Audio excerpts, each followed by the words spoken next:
পারতেছে।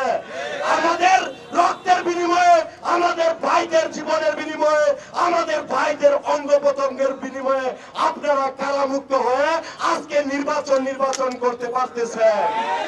দুদু দাদাকে বলতে চাই, দুদু দাদা, আপনি আমাদের রক্তের বিনিময়ে কারাগার থেকে মুক্ত হয়ে মুক্ত বাতাসে খেয়ে দে আপনার প্রস্রাবের থলিতে এত পরিমাণ প্রস্রাব জমা হয়েছে যে আপনি এখন বাংলাদেশের মানুষকে আপনি প্রস্রাব দিয়া বাসায়া বঙ্গোপসাগরে পাঠাতে চান। আপনাদের সামনে একজন জুলাই যোদ্ধা হিসেবে, জুলাই যোদ্ধাদের প্রতিনিধি হিসেবে এই এনসিপির প্রোগ্রামে আমি এখানে এসেছি। এই নির্বাচন কমিশনারকে সুস্পষ্টভাবে বলতে চাই, আপনারা ইতিপূর্বে রাতে নির্বাচন করেছেন। আমরা জুলাই আগস্টে অঙ্গ প্রত্যঙ্গ দিয়া, রক্ত দিয়া, জীবন দিয়া যে নতুন বাংলাদেশ বিনির্মাণ করছি, সেই নতুন বাংলাদেশে কোন পক্ষপাতিত্বমূলক নির্বাচন চলবে না। উপস্থিত সম্মানিত সাংবাদিক ভাইয়েরা, আমি আপনাদের প্রতি কৃতজ্ঞ।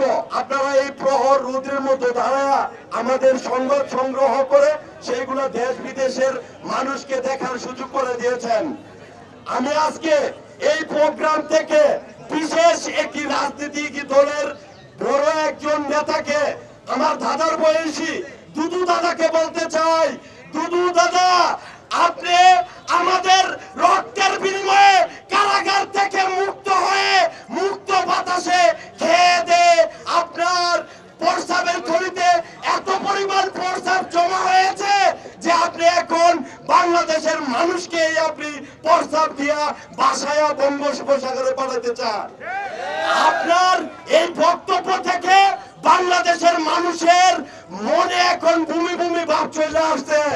জানি না কখন এই বাংলাদেশের মানুষ আপনাদের এই অসৎ আচরণমূলক বক্তব্যের জন্য কখন আপনাদেরকে ভূমির মাধ্যমে ছুঁড়ে ফেলে দেয়।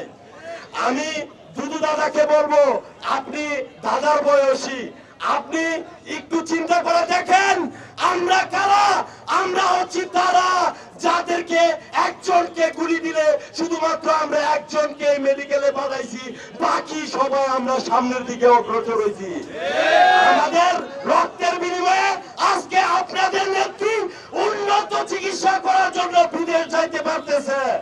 আমাদের রক্তের বিনিময়ে, আমাদের ভাইদের জীবনের বিনিময়ে, আমাদের ভাইদের অঙ্গ প্রত্যঙ্গের বিনিময়ে আপনারা কারামুক্ত হয়ে আজকে নির্বাচন করতে পারতেছে।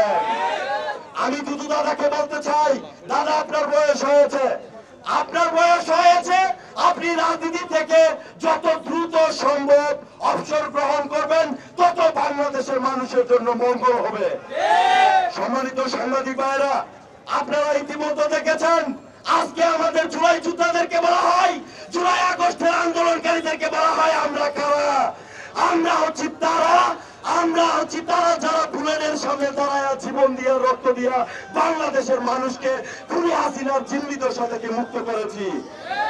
আমরা এই প্রোগ্রাম থেকে সুস্পষ্টভাবে বলতে চাই, 5 তারিখে আমরা খুনি হাসিনাকে বিতাড়িত করতে না করতে এই মিডিয়ার সবাই দেখছে 6 তারিখে সমগ্র বাংলাদেশ কারা দখল করছে। আপনারা দেখেন নাই 6 তারিখে, আমরা 5 তারিখে আমাদের ভাইদের নিয়ে আমরা যখন হসপিটালে কাতরাচ্ছি, এই চাঁদাবাজের দলেরা সমগ্র বাংলাদেশের হাট, মাঠ, ঘাট, সিএনজি স্ট্যান্ড, টেম্পু স্ট্যান্ড, বাস স্ট্যান্ড, গার্মেন্টসের জুট সব দখলবাজিতে মেতে উঠেছিল।